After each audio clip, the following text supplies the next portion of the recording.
National Elderly Filipino Week masayang ipinagdiwang sa Butuan City. Ang ilang senior citizens sa lugar lumahok sa iba't ibang mga paligsahan. Si Jennifer Gaetano sa sentro ng balita.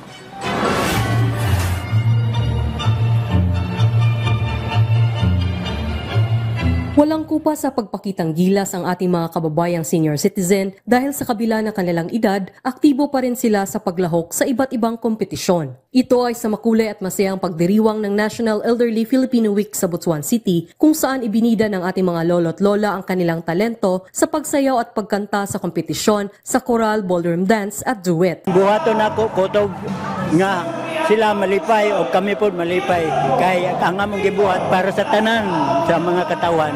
Nalipay gyud ko kay daghan kun kaimi nga mga senior naka-attend. Naka-perform gyud ko sa akong gusto nga mokanta gyud. Ang selebrasyong ito ay pinangunahan ng National Commission of Senior Citizens kasama ang lokal na pamahalaan ng Butuan sa tulong ng City Social Welfare and Development Department at Regional Interagency Committee for Senior Citizens. Sa kanyang mensahe, pinasalamatan ni Sarah Rose Salingay, Project Development Officer 4 ng NCSC Caraga ang lahat ng sektor na nagbigay suporta sa mga elderly persons at umaasang mas marami pang lalahok sa pagdaraos sa selebrasyon sa susunod na taon. Binigyang diin din ni CSWDD Butuan Officer Golda Pocon na patuloy ang mga ahensya ng gobyerno sa pagbigay serbisyo at pagpapatupad ng programa para sa kapakanan ng mga senior citizens. Jennifer Peña Gaetano ng Philippine Information Agency Caraga para sa Pambansang TV sa Bagong Pilipinas.